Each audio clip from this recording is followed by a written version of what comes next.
people want to ask, and often we ask the questions that we wanted to ask in Parliament but never got the chance to ask. So join us every Saturday, 10 a.m. till noon on GB News, Britain's news channel. In a world of dull and predictable radio and TV shows. Oh, hi. On Mark Dolan tonight, we've got big guests. We drill into the big stories of the day. The show adds up to a brilliant listening and viewing experience. Mark Dolan Tonight is the most entertaining current affairs show ever, and that's a fact. That's Mark Dolan Tonight, Friday, Saturday and Sunday from 9. Only on GB News, Britain's news channel. Join me, Andrew Pearce and Bev Turner, Monday to Thursday, 9:30 a.m. Who benefits from that? Not the British public. And on Fridays, join us, Tom Harwood and Ellie Costello from Britain's Newsroom. That's what you get with this show. That's fantastic. If it's happening, we're talking about it on Britain's Newsroom. GB News, Britain's news channel. Join me, Camilla Tominey, on Sunday mornings from 9:30, taking the politicians to task and breaking out of SW1 to see how their decisions are affecting you across the UK. Bursting the Westminster bubble every Sunday morning, only on GB News, the People's Channel. Britain's watching. I'm Andrew Doyle. Join me at 7 o'clock every Sunday night for Free Speech Nation, the show where I tackle the week's biggest stories in politics and current affairs with the help of my 2 comedian panellists and a variety of special guests. Free Speech Nation, Sunday nights from 7 on GB News, the People's Channel, Britain's news channel.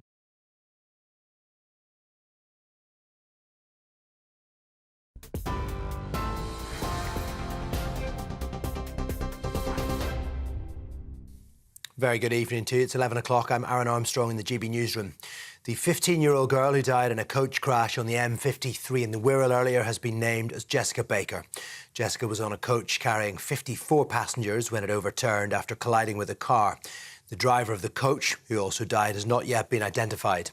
Pupils were on their way to Cawley Grange and West Kirby grammar schools. 10 children were taken to hospital, 2 with serious injuries.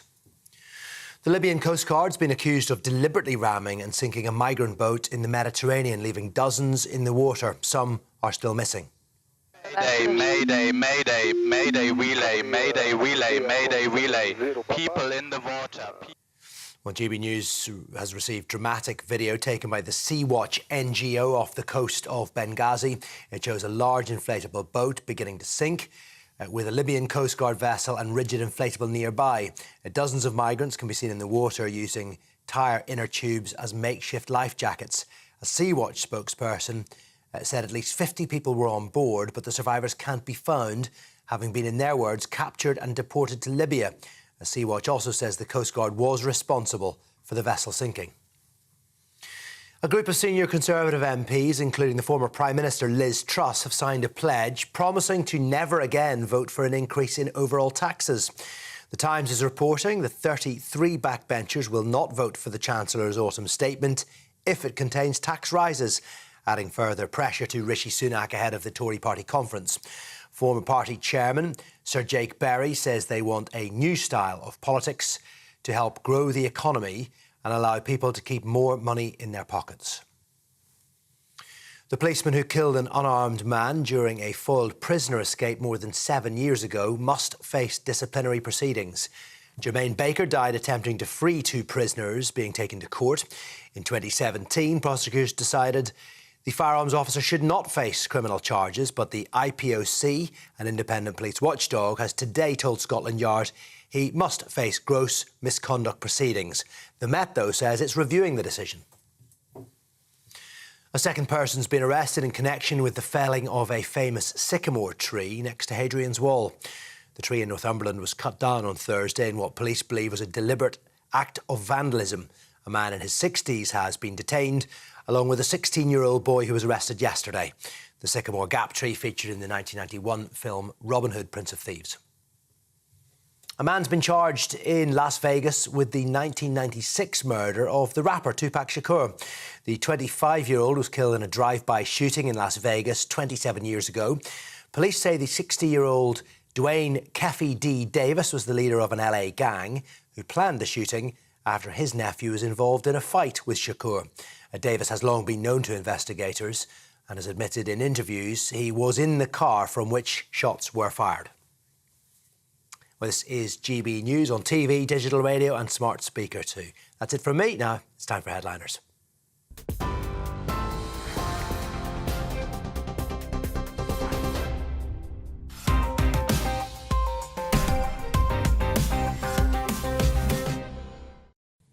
Hello and welcome to Headliners. I'm Andrew Doyle, and joining me to go through the best stories in Saturday's newspapers that don't mention GB News are comedians on borrowed time, Lewis Schaefer and Nicholas DeSanto. Both quite right-leaning, I would say, so I'm going to be extra left-wing tonight. I'm going to be like Stalin. I don't think. I actually did a chat GPT.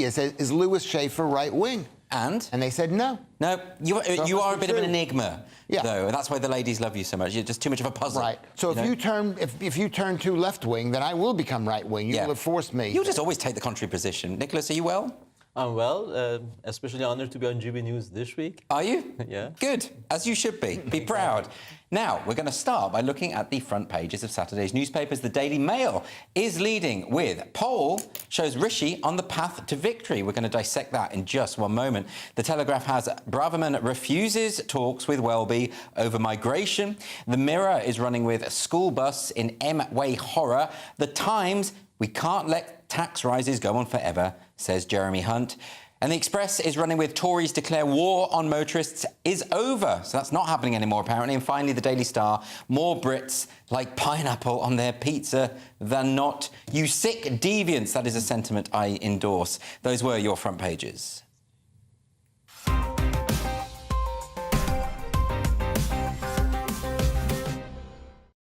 OK, we're going to kick off this look into Saturday's papers with the Daily Mail. Lewis, what are they running with? Well, they're running with pushing Rishi Sunak, saying poll shows Rishi a path to victory. And they've done a poll, and they said basically is that the people agree with his position on delaying net zero. Yes. They're agreeing with him on Rwanda by a huge margin. Yes. They are, then one other thing, what was the other thing you said? They want to get rid of the death tax. They want to get rid of the death tax. And even my kid thinks that he's going to have to pay death tax, and he knows who his father is. So that's, most people aren't going to pay it. I think it's only 3%. But this is interesting. Look, is this Rishi sort of moving to the right? I mean, of course, you would assume that he was on the right anyway, being member of the Conservative Party. Although it's interesting here, because this article has a quotation from Ian Duncan-Smith, obviously former Tory leader, who says that he's at his... Rishi Sunak, this is. Yeah. He's at his best when he's a Conservative. Nicholas, I mean, what do you make of that? Well, as a... I could be the typical Conservative voter, right? Yes. I'm just hoping this is not too little too late, because with all due respect, the Rwanda policy has not taken off, if you pardon the pun. I do not. As we might see. you do pardon? No, I do not pardon the pun. I don't like puns. Apologies Carry on. for that. It's early in the show. It is. I'll try to redeem myself. Towards the end, further down, we will see that this government is poised to raise taxes to the highest level in peacetime, even exceeding Tony Blair's record, which stands to this date. So, and how does that make you feel as you put it yourself, a sort of typical Conservative type? I mean, very uneasy. So let's give him a chance. But net zero, I reckon the majority of his voters don't want any net zero. Yeah, I don't want any net zero. This is why people are saying that he's adopting kind of populist policies at this point. But Lewis, the thing is, this is a poll in the Daily Mail. Right, they're probably polling Daily Mail readers. This probably doesn't really reflect... I mean, they're talking about it being a potential path to victory. Not really, is it? It's the way that the Conservative voters would like a Conservative government to behave, basically. I don't know. It is done by, I think it's done by Surveys. It's done by a reputable firm. Oh, is it? But you are totally right. And Daily Mail didn't do the poll. They hired a company to do the poll. Okay. You're totally right to question anything that's in the Daily Mail or anything that's in any of these newspapers. The fact is they want Rishi Sunak to win, so this is why they're painting it in this way. Of course. I mean, the fact is, I agree with my esteemed colleague from Iran or Italy, wherever you're from. I think it's from both. Both. You're half Iranian, half Italian, yes? Playing the right card at the right moment. People say we're not multicultural on this channel, but there we go. I know. You are an embodiment of that principle. I don't like him because he's like a competitor for me and the ladies out there. I appreciate the honesty and the compliment. The ladies, because he's a combination of that Italian suaveness and the danger of an Iranian. So it's very. The danger of an Iranian. The unpredictability. Yes, the women love that kind of thing. Do they indeed, Lewis? Well, you're the expert. We all know that. We're going to have a look now at the front cover of the Telegraph. What have they got, Nicholas? A couple of interesting stories. Braverman refuses talks with Welby over migration. Okay. I'd say good on her. And this is obviously in the wake of this speech she gave in America regarding multiculturalism. And Welby, as we know, and actually the church generally, has a bit of a history of wading in when it comes to this particular issue. Yeah, and I'd like to see them more maybe wading into the defense of Christianity, dealing with empty... We have so many empty churches in this country, even Islamic terrorists don't bother attacking them, unlike in France. Or have you ever heard of a plot being foiled by the authorities because somebody wanted to attack? It happens in Italy, in France, elsewhere, all the time. But I'd say more dealing with the Christian faith and empty churches and the Christian identity, and less political activism. We already have a king who has been a bit of an activist in the environmental era. Now he's a new king. We need to give him time. And sadly, down in Italy, the Pope is also a bit of this Pope, you know, the Catholic Church. So we have the same problem. I suppose everyone's entitled to an opinion, but when you come to these sort of religious figureheads, they do have another function, which is they are representatives of their institution. Lewis, do you feel that religious figureheads should involve themselves in political skirmishes? Yes, if it's on the side that I support. There we go. And that's what this is. It's the reason why you're against it, or the reason why Nico's against it, is because the churches, whether here or in Italy or in France, are taking the world. They're on the world team. As you know, the world is divided into two ideologies. One is this kumbaya, open borders.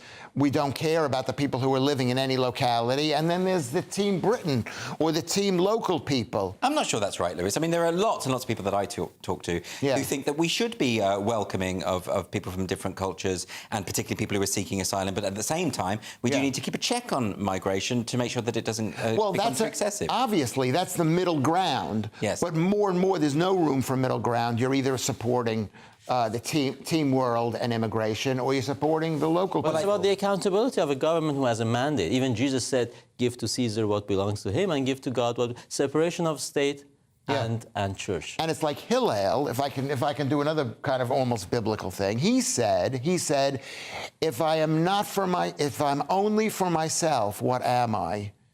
And if I am... I love it when you try to quote and get it completely wrong.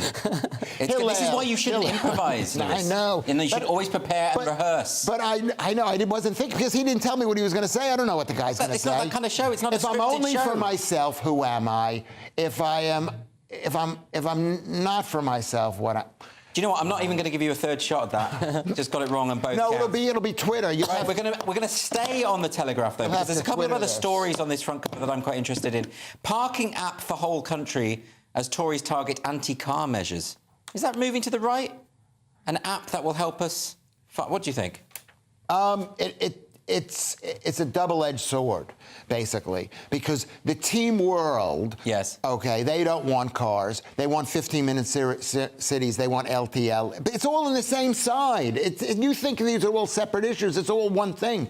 And what the government is saying, we're going to care about cars, so you'll be able to have freedom of movement. But at the same time, the government's going to have an app and control all the parking and they'll be able to turn you off. Yeah, it's another surveillance thing. Is that what you're thinking? Yes. Yeah, I thought you might. Yeah, if they give up their crusades against motorists, I'm all for that. But again, this government is so much married to net zero that you can't really, you can't help but see the contradiction there. Now, there's one other little story on the front cover, right at the bottom, in very small letters. More than half of men now have facial hair. Yeah. And it says further down, and a third of all women. It doesn't say that, Lewis. That's just your embellishment. This is what you do. I made a joke. That's a joke. Some say a joke, some say fake news. But none of us are bearded. None of us are hirsute. And I think, do you think that's the way to go? I spent my teenage years in the Islamic Republic of Iran against my will. Yes. And that's why I have an aversion to facial hair. Yeah. OK, well, let's move on now to the front cover of The Express. What's going on with The Express, Lewis?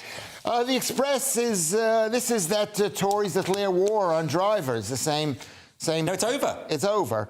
And no, declare that it's over, right? That the war Tories is over. declare war on drivers is over. So not only are they doing that thing, that driving thing, because they want to stop the local councils from taking advantage of people by 20 miles an hour. They want to fill in the potholes. They want no low whatever traffic neighborhoods. Yeah. And they're against. This is what they say. I'm sorry to say, I don't believe them.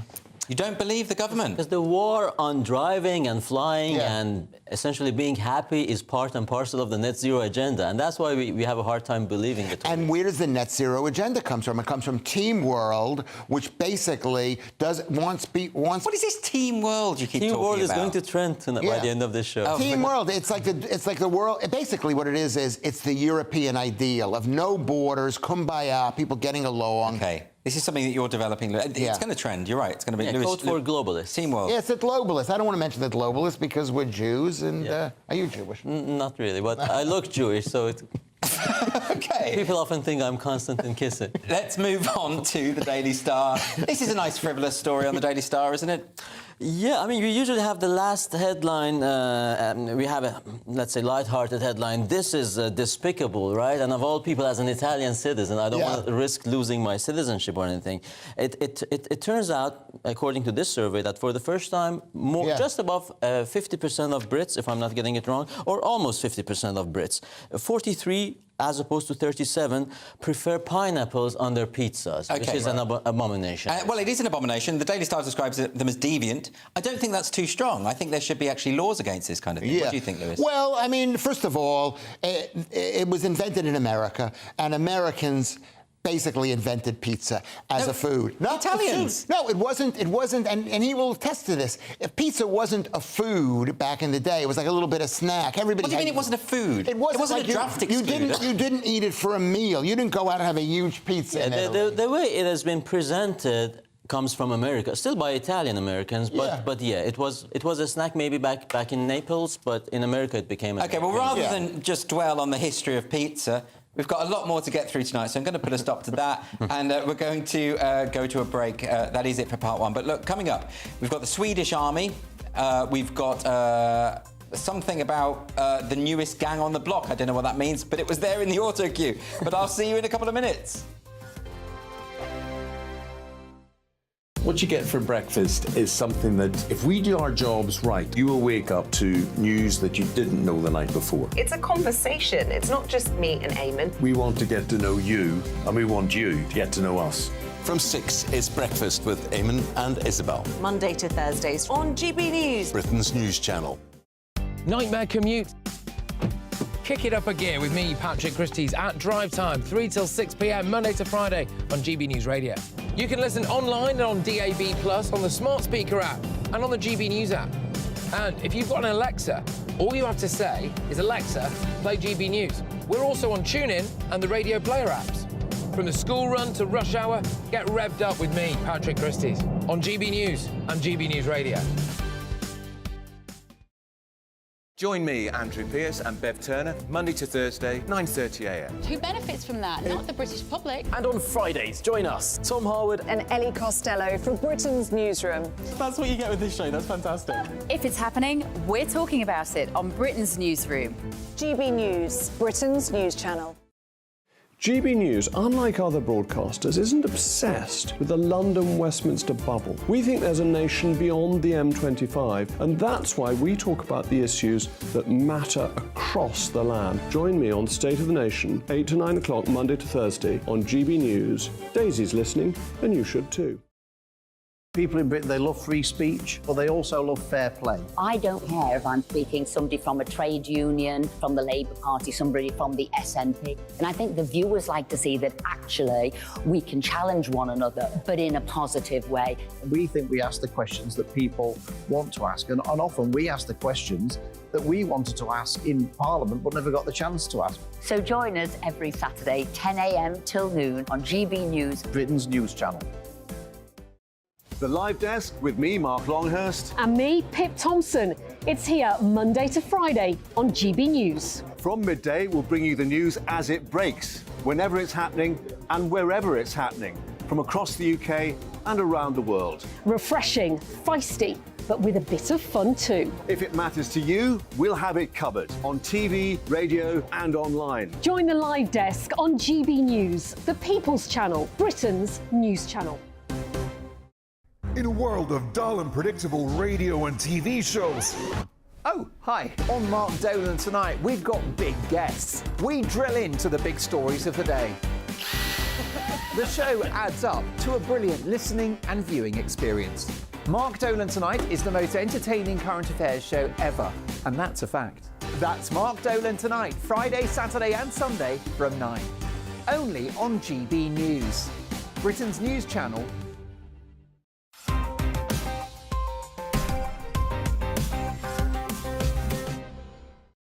Welcome back to Headliners, your first look at Saturday's newspapers.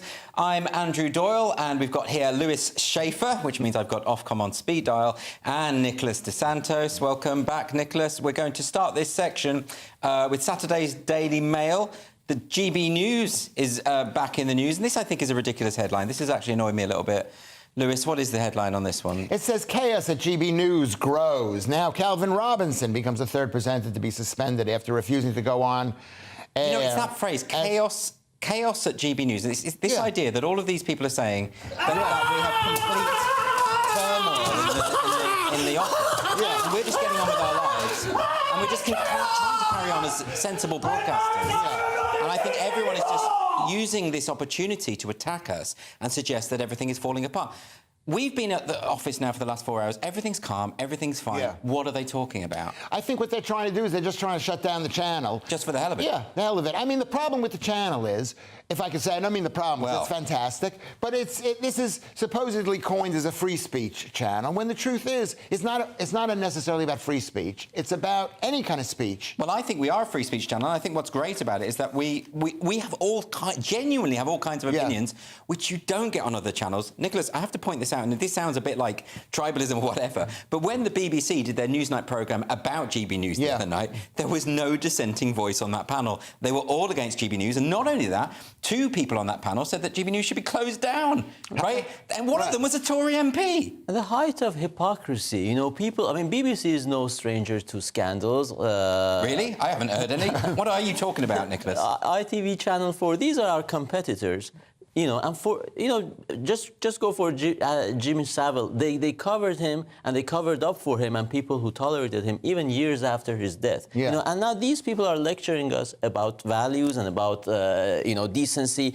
And I would say, I just want to repeat what Calvin Robinson has said, that GB News is more than just an outlet, it's a mission, because people believe in something, and for the first time, we have an outlet which is speaking something that is other than the mainstream narrative. It's funny, though, I think the BBC, if they were being sensible on that panel, they would have brought in someone else just to even give the impression of impartiality. Anyway, we do have to move on to Saturday's Telegraph now. Nicholas, good news, more tax rises. What do you make of this? Yeah, we briefly mentioned this in the headlines. Tax burden to rise by more under this parliament than any other during peacetime. IFS, says Institute of Fiscal Studies. Yes. Basically, this government, and it's supposed to be a conservative government, right? It's going to raise the tax burden by 1.5 times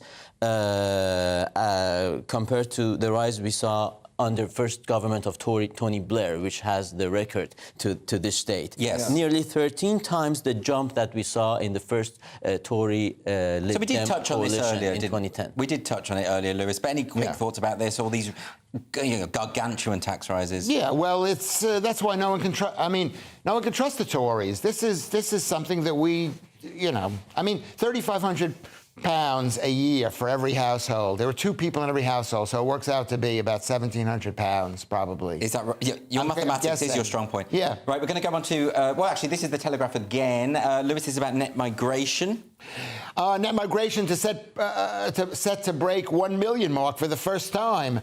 I mean, it's gotten carried out. It's like what they used to say about business. What they say about the government in the House of Congress. You know, Congress, $1 billion here, $1 billion there. After a while, you're talking about real money. Yeah. And it's 1 million people here, 1 million people there. After a while, in 20 years, that's possibly... Well, I know this is something that you're worried about, Nicholas, isn't it? In particular, I've heard you talk about this before. So what are your thoughts here? Well, the promise was initially to bring it down to tens of thousands. Do you remember that? Ever since that Con-Lib government coalition of 2010. Well, that takes me back. The days of yore. OK. But that promise has not been fulfilled. Exactly. We mentioned Rwanda. By the way, how about people who like pineapples on their pizzas on that plane, if it eventually takes off? But will it take off? I would support that.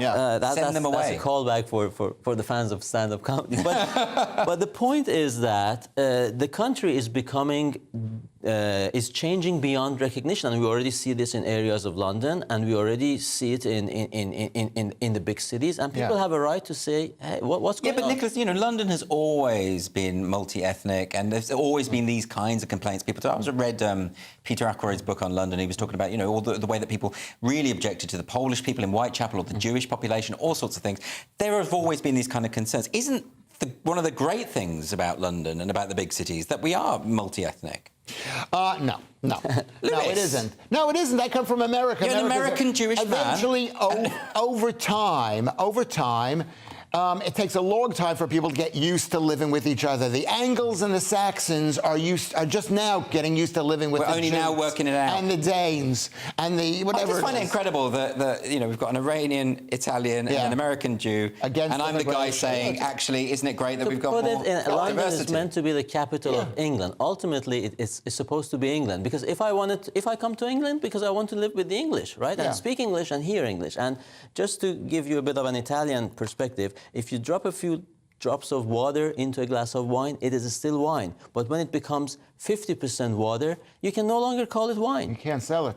Well, you can, and get in a lot of trouble for it. Yeah. So the thought that I had, which I think I've lost, is that immigration is good. I grew up in New York, and in New York in the 1950s, there was massive immigration from America and from Puerto Rico and the islands of the Caribbean. And it's just taken till now for those people to become fully at home. It feels like America handles multiculturalism better, though, insofar as like you have Little Italy and you have this sort of Chinese area and you have etc. And yet there are people going from one area to the other. You can go for a meal in this area. You've got friends in that area. It feels like, yes, they have their communities, but they also interact and mingle. Because historically it's been that way. You take England, which is basically was unchanged for 1,000 years, and you put in 1 million people. There's going to be... Well, that's how multiculturalism has failed, is that you have these parallel societies living in their little blocks. And I think that's what Suella Braverman was talking about. A lot of people misunderstood what she was saying. They thought she was talking about multi-ethnic, different ethnicities. She wasn't that. She was talking about this idea of homogenous cultural blocks and treating people as those blocks rather than as individuals. I think that's what Who is in favor of multiculturalism? Who is in favor of mass immigration? Team World. Team World. Oh, Team World again. I've been listening. Lewis is just trying to get a new catchphrase. He's already got the death of love and non-story, and now it's going to be Team World. And I'm even helping him by repeating it, and I shouldn't do that. I shouldn't encourage him. Anyway, we're going to move on to The Guardian now. And Nicholas, highest taxes, highest migration. Is this the reason? 8. Story 8. Yes. UK outspends rest of Europe on housing asylum seekers by at least 40%. 40% per person. Yes. So it's a related story. I apologize for my short blackout, but because we have had some similar, or we are having. It is confusing. And I'm always confused when Lewis Schaefer's in the studio because he just brings this chaos with him. So this is one of those cases in which you see the good intentions. Yes. Let's give them the benefit of the doubt. Good intentions can cause disaster. So essentially, we have so many migrants or refugees, or I don't know how many of them are genuine refugees, but that's another debate, that Britain is already using the foreign aid budget, up to 1/3 of the foreign aid budget, money which is supposed to be spent on poor, needy people overseas, to house and feed the people we have here, the refugees we have here. Well, that changes the nature of the debate, doesn't it, Lewis? Because I think it's really fantastic that this country has welcomed people in need historically and continues to do so. I'm genuinely proud of that. But I do have some reservations if what that means is that people abroad who need our help aren't getting our help. Well, I actually think it's brilliant that we're spending... I don't know how I'm coming across as like anti-immigrant and I mean, because every time you appear on this show, you appear to have a different perspective. I think immigration Team World wants us to be, they want to obliterate Britain. If you stand, because they want one world that comes from an old, after World War II when people are killing each other, League of Nations idea. They want to obliterate any nation. They want to obliterate every nation. They just want to be in control of everything. It has to do with hyper-efficiency of business and communications. They're able to communicate around the world, so they might as well run the world. It makes common sense to help people overseas so they get back on their feet, rebuild their communities, and also those countries are not deprived of brain drain or, you know, their talents. It's hurting those countries, exactly. And now right. an honest person who genuinely needs that help overseas cannot get it because somebody who has managed to get into a, you know, fridge truck, fridge lorry across Calais to Britain, we don't even know that they deserve refugee status or not. They are getting the money. Okay, we do have to move on now to this section. We can finish this section with this story. This is the Times, the Swedish Army. Lewis. Well, this is the same question. If you mention Team World, I'm going to be absolutely furious. Well, it is. It's because Sweden, over the past, you can mention it, because the names of the teams, I have to work on the other name of the team. But Sweden to deploy army and fight against surging gang violence. They do have a real problem with gang violence, which has really escalated over the past 10 years. And you know, we all have a Swedish friend in common, Tobias Pearson. He was on my show talking about the gang violence was being ignored by the media. When the sort of the centre-left party was in power, they were pretending it wasn't happening because there was a lot of migrants were involved in this. And my point of view is that, firstly, just apply the law to whoever. It doesn't matter if they're migrants, it doesn't matter if they're not. You have to apply the law and recognise a problem where there is a problem. I mean, what do you think of this, Nick? To get back to that metaphor of water dropped in wine. I only need 10 seconds. In 2015, they took more foreigners or refugees pro capita than the rest of Europe. In 2023, now they have more shootings and homicide victims because of shootings and bombings pro capita than the rest of Europe. OK, well, that is all. Sorry, Lewis, that's all we've got time for in this part. But coming up, we've got women's quotas, medal mayhem, and Seattle has woken up. See you in a sec. The Live Desk with me, Mark Longhurst. And me, Pip Thompson. It's here Monday to Friday on GB News. From midday, we'll bring you the news as it breaks, whenever it's happening and wherever it's happening, from across the UK and around the world. Refreshing, feisty, but with a bit of fun too. If it matters to you, we'll have it covered on TV, radio and online. Join the Live Desk on GB News, the People's Channel, Britain's news channel. So Jubes and Kerr, we tackle the issues of the day with real robust debate, both sides of the fence, battling it out with me in the middle with my forthright opinions and views. And often really interesting things happen because you start with a position and then by the end of the debate you find actually, well, I might not have thought about that one. What we need in this country is 2 new political parties. You should maybe think about doing a 2024 calendar. I'm Michelle Dewberry and I'm keeping you company right through until 7 o'clock this evening. GB News, the People's Channel, Britain's watching. People in Britain, they love free speech, but they also love fair play. I don't care if I'm speaking somebody from a trade union, from the Labour Party, somebody from the SNP. And I think the viewers like to see that actually we can challenge one another, but in a positive way. We think we ask the questions that people want to ask, and often we ask the questions that we wanted to ask in Parliament but never got the chance to ask. So join us every Saturday, 10 a.m. till noon on GB News, Britain's news channel. In a world of dull and predictable radio and TV shows. Oh, hi. On Mark Dolan tonight, we've got big guests. We drill into the big stories of the day. The show adds up to a brilliant listening and viewing experience. Mark Dolan Tonight is the most entertaining current affairs show ever, and that's a fact. That's Mark Dolan Tonight, Friday, Saturday and Sunday from 9. Only on GB News, Britain's news channel. Join me, Andrew Pearce and Bev Turner, Monday to Thursday, 9:30 a.m. Who benefits from that? Not the British public. And on Fridays, join us, Tom Harwood and Ellie Costello from Britain's Newsroom. That's what you get with this show. That's fantastic. If it's happening, we're talking about it on Britain's Newsroom. GB News, Britain's news channel. Join me, Camilla Tominey, on Sunday mornings from 9:30, taking the politicians to task and breaking out of SW1 to see how their decisions are affecting you across the UK. Bursting the Westminster bubble every Sunday morning, only on GB News, the People's Channel. Britain's watching. I'm Andrew Doyle. Join me at 7 o'clock every Sunday night for Free Speech Nation, the show where I tackle the week's biggest stories in politics and current affairs with the help of my 2 comedian panellists and a variety of special guests. Free Speech Nation, Sunday nights from 7 on GB News, the People's Channel, Britain's news channel.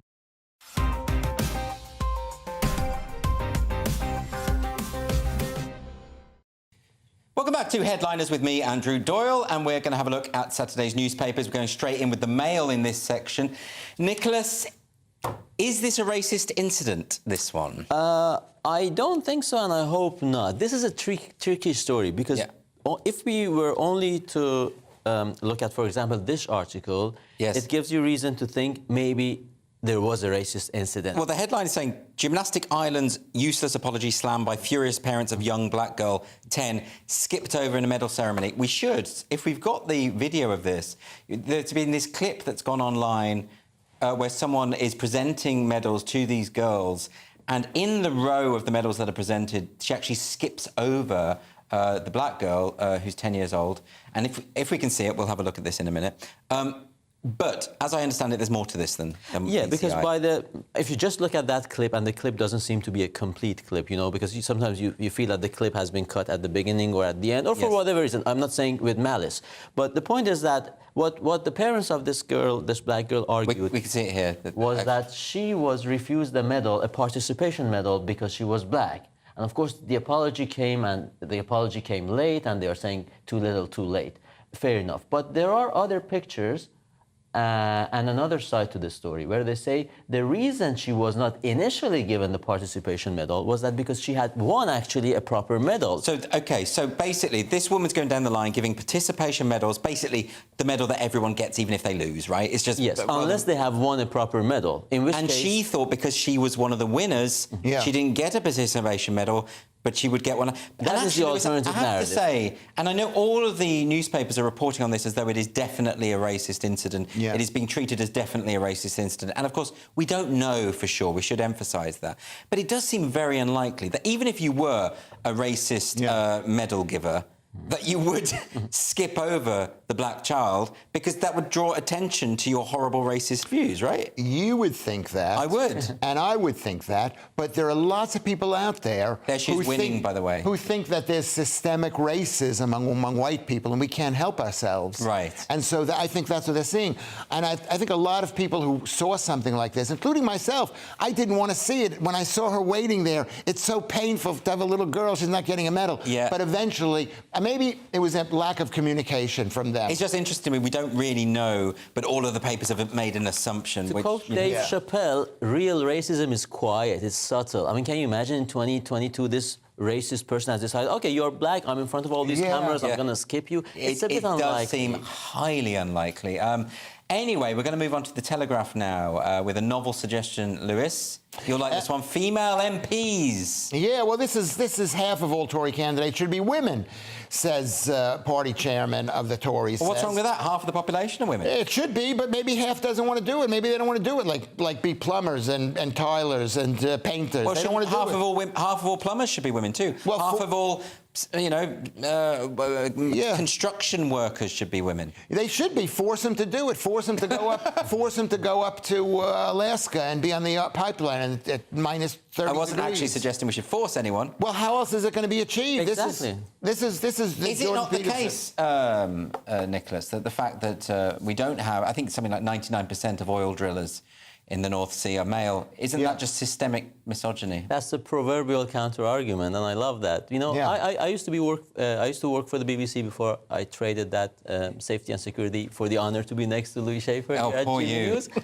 And they had this policy. I think they are still religiously following this policy. 50-50. Try to get 50% of the people as interviewees, panelists, women. And I was in the World Service, and believe me, when you are broadcasting to the Middle East in Persian, in Arabic, in Urdu, the number of women who are experts of, you know, mining, oil and gas, energy, it's quite thin. Yeah. And the funny thing is that they say that you have the, you know, doctrine, says go for 50-50, and then there's the caveat. But remember, always the most qualified person gets on air. Yeah. So how do you do that? I mean, shouldn't that be enough on its own? But let's be realistic about this. Insofar as, you know, there are good good reasons, just sort of biological reasons why men do more menial work. They're stronger, they're physically stronger, etc.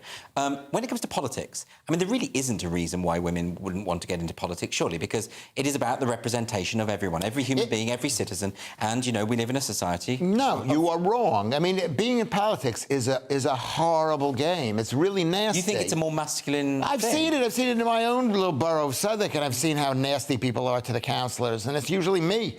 It's like you wouldn't want to be put on that thing. And I'm going to take, while we're on the air on this little subject, you said a lot of women don't want to do the menial work. I think that's the word. Well, what I mean is the well, you better apologize to it, because right now my bathroom is being fixed, and it is hardly menial work. It's tough. Yeah, it is really tough. I think women can do whatever men can do, obviously. No, they can't do whatever. They don't want to do it. They don't want to do those jobs, which is why they don't do it. Do you remember when Harriet Harman had her pink bus campaign to try and lure more women into politics? I thought that was quite sexist. I thought that was quite patronising, driving around in a pink bus, as though women respond to the colour pink. The ultimate cliché. I thought it was absolutely mad. Anyway, we're going to move on now to this story. This is Saturday's Times, and...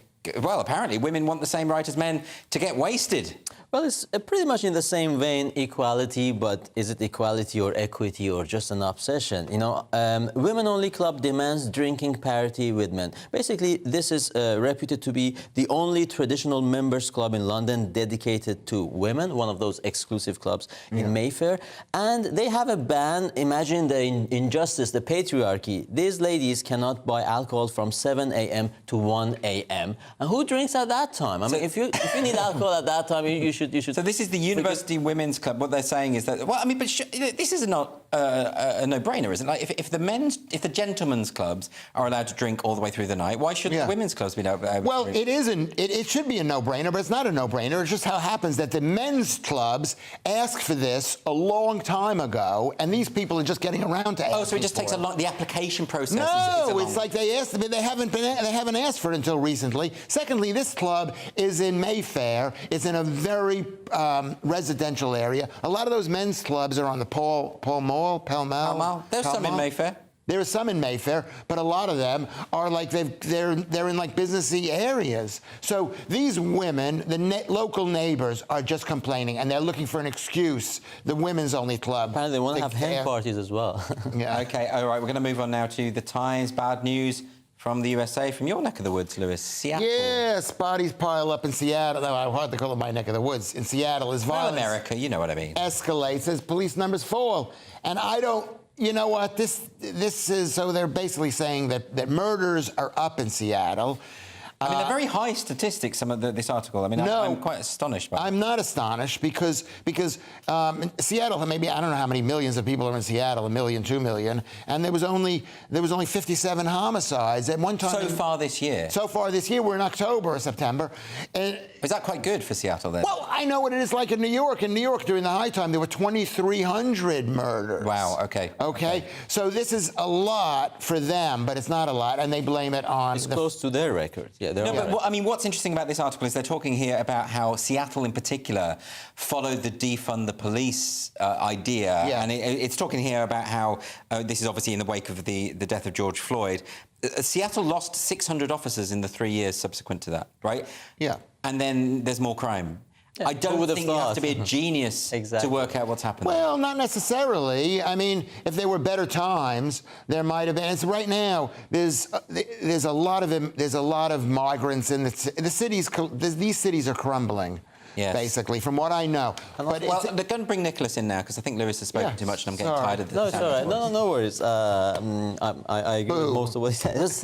Also in the US, it's not my country, I know, you have the concept of the sanctuary city. So you have a lot of these cities run by Democrats, run by the left, and that is also demoralizing for the police, because they fail or they refuse to prosecute these people even when they are arrested. Yeah. So you have criminals coming from other areas in the US to places like Portland, California, in this case Seattle. Because they know they won't get prosecuted. Exactly.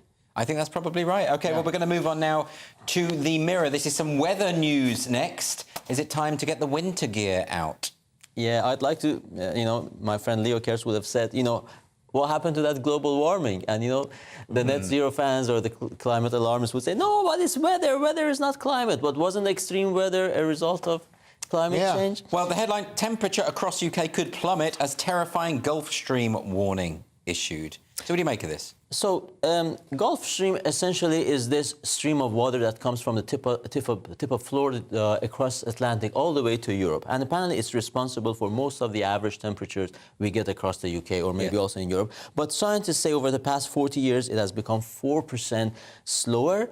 And that might eventually lead to a drop of up to 10 degrees Celsius in the temperature. So it's going to get colder. Sure why? Exactly. It's going to get colder in the UK. Exactly. Lewis, you complain about the country a lot, but you're going to complain more when it's getting colder. I mean, the reason why we're here, why there's a country here, is because of the jet stream. Because we're the same longitude or latitude, one of those other two. Well, given that those are precise opposites, you better get this one right. I'm just saying, I don't remember which one it is, but we're right at Labrador, which is freezing. Yeah. We're right at Yellowknife. We're right at Moscow. So the fact is that they're not blaming it on climate change yet, but they will. Will they indeed? Team World, it'll be them, won't it? Well, it is them. They're using climate change as a tool for global domination. There we go. I knew we'd get there eventually. Yeah. Lewis. OK, that is all for part 3, but coming up in the final section, we've got evil vegetables, lab meat, and justice for Tupac. See you in a moment. Join me, Andrew Pearce and Bev Turner, Monday to Thursday, 9:30 a.m. Who benefits from that? Not the British public. And on Fridays, join us, Tom Harwood and Ellie Costello from Britain's Newsroom. That's what you get with this show. That's fantastic. If it's happening, we're talking about it on Britain's Newsroom. GB News, Britain's news channel. Now then, Lee Anderson here. Join me on GB News on my show, The Real World, every Friday at 7 p.m. I'm not eating bloody cat. Are you Delicious. mental? Open your mouth. OK, here comes a train. Reminds me of the scene in Singing in the Rain. Adam, is that a good one?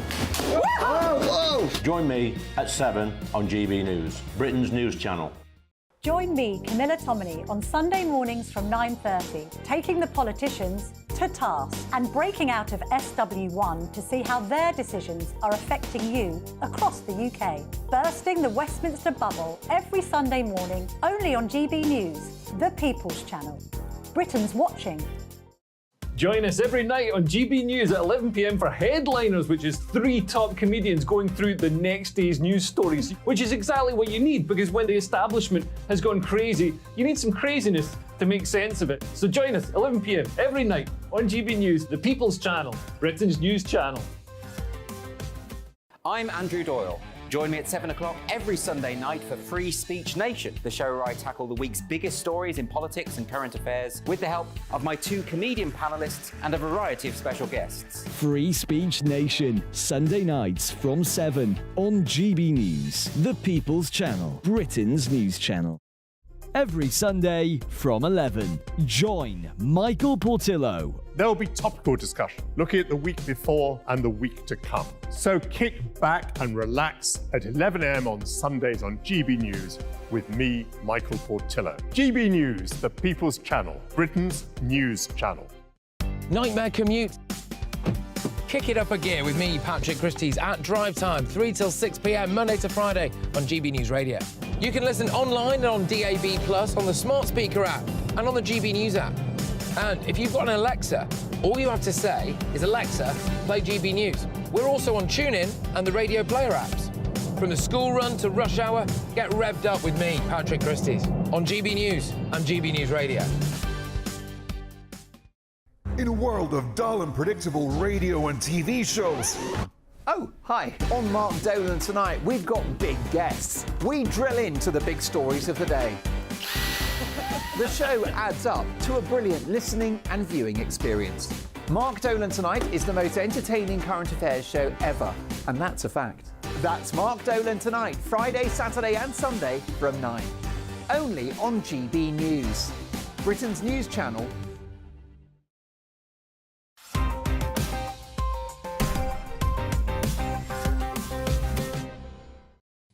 Welcome back to Headliners, your first look at Saturday's newspapers. We're going to kick off this section with the Mail. This is a very big story today about Tupac Shakur. Nicholas, what's going on? suspect Keith D60 is arrested in connection with Tupac murder.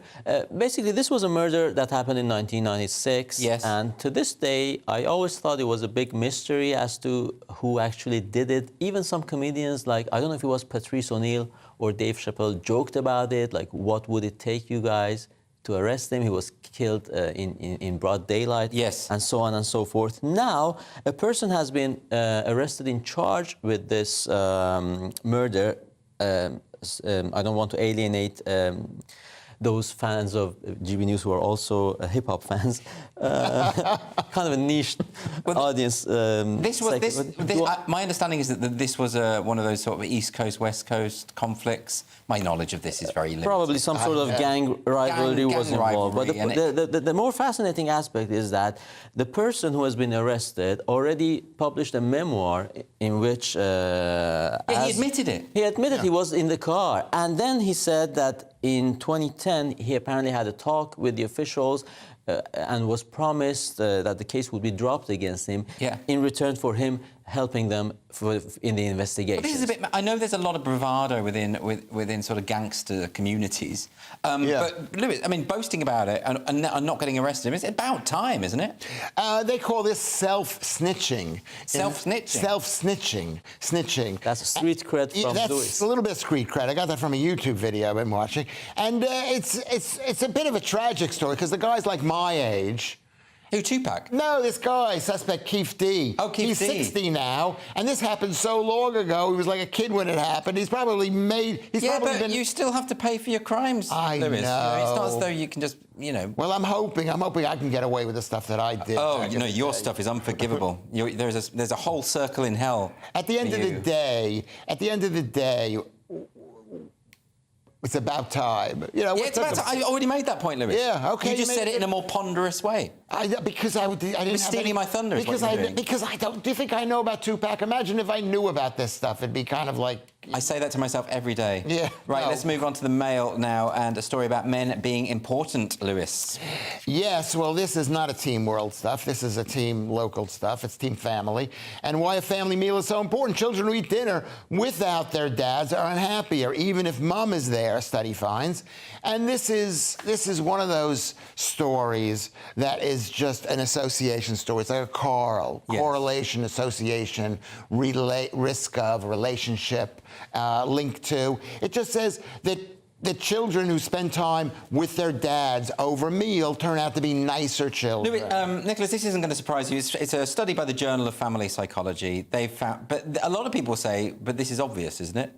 Yeah, this is obvious, but so often men, fathers, and family as an institution has been undermined.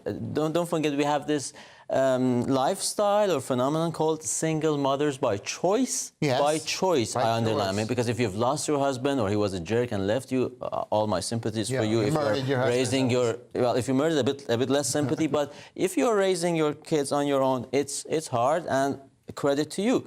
But single mothers by choice, people say, no, I can be both the father and the mother. This study says it loud and clear.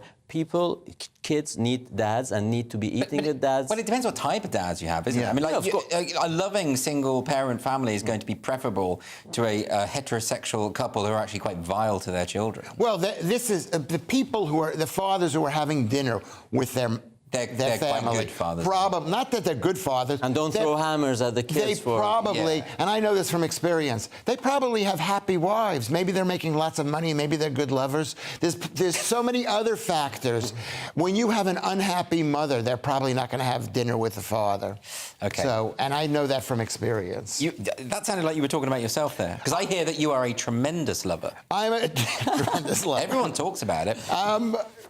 Anyway, I've left Lewis Schaefer speechless. That was my goal for tonight. The Express next. Ladies, any takers? Nicholas, so what's this one? Oh, no, we've moved on from family meal. Oh, goodness. Vegetables, I Yeah, want to I give this feel to like you. I'm- But I don't want Lewis to take this one. But I feel like I'm treading onto his territory. Well, because good. We're talking about food and vegetables. But let me hear what you have to say. Okay. What's the headline? 3 vegetables shown to make you fat in middle age, Right. according to new studies. Which so is- basically, there's vegetables and vegetables, according to this study, Harvard T.H. Chan School of Public Health. The 3 culprits are potatoes, peas, and sweet corns. Apparently, they are the so-called starchy vegetables. Yeah, exactly. Yeah. As opposed to the more, virtuous ones, which are broccoli, carrots, and spinach. I'm going to I'm going to tell my wife, my vegetarian wife, about this, without mentioning which vegetables. So any day, whatever she cooks, those are going to be the 3 bad vegetables. But look, isn't this just obvious? I mean, for a start, potatoes are carbohydrates. Yeah. Carbohydrate heavy, right? Right. And, and of course, we know that broccoli, carrots and spinach are going to have far less calories than peas and legumes and that kind of thing. So this isn't surprising, is it? No, it isn't. And first of all, anytime you see something coming out of the Harvard T.H. Chan School of Public Health, you know it's wrong. It's unbelievable. I'm afraid I don't agree with that, Lewis. Well, I'm telling you. Well, I think they know a bit more about it than you do. Because this is an observational study. It's epidemiology. It's the lowest form of research. I would have thought you would agree with this. Like, you hate carbohydrates. I do. Well, what they're trying to show is that maybe there is some bad vegetables, but basically vegetables are good. Like broccoli is good. Broccoli is low carb, but it's high toxicity. It's got some stuff in it. You hate vegetables. I do hate vegetables. What happened to you as a child? Did someone throw a sort of turnip at your head or something? Or maybe it was something happened with greengrocers lobby are so coming after us. I don't want to maybe something bad happened with the cucumber. Don't want to envisage They're going to get cancelled by the greengrocers lobby. Vegetables are either inherently toxic or they are high starched, as Nico says. Okay, well, look, Lewis, I'm just going to throw you a bone here and give you a meat story from The Telegraph. Yeah. This is not a meat story. This is UK to fast-track approval for lab-grown meat with Israeli deal. They make a deal to have some kind of they're going to make this thing in Israel because Israel grow their own meat. Grow their own meat, but you cannot grow your own meat because meat is not just muscle; it's a combination of the sinew and the blood vessels, and it's lots of other things. Yeah, but isn't this quite good? Like for the developing world, people are hungry. No, it isn't good because a cow is the most efficient form of food production. They can eat practically anything, including soybean leaves, whatever stems, and they become. This is a non-story because the guy went to Israel and he said, I was in Israel and I tasted the first synthetic chicken. Okay? Now, did it say what it tastes like, which is the #1 question? No, he didn't say what it tasted like. Right. It probably tasted horrible. Okay, is that the case, Nick? Because very quickly, the lab-grown meat would just be horrible. If it tastes good, if it's safe, and if it takes away the cruelty factor, I think it's a win. Oh, okay, yeah. Well, Lewis hasn't even considered the cruelty factor. The cruelty factor, there's no cruelty. Listen, all animals die, and if you have a field, you use the combine harvester, it kills the mice and the rabbits and the voles, and then they die, and they're little babies left without a mother and are eaten to death by birds. So well, on that lovely note, we've got to end the show because we've run out of time. Vegans are Lewis, evil. Let's have another look at the front cover of Saturday's newspapers. We're going to start. Daily Mail has poll shows Rishi on the path to victory. The Telegraph is leading with Braverman refuses talks with Welby over migration. The Mirror has a school bus in Emway horror. The Times has we can't let tax rises go on forever, says Hunt.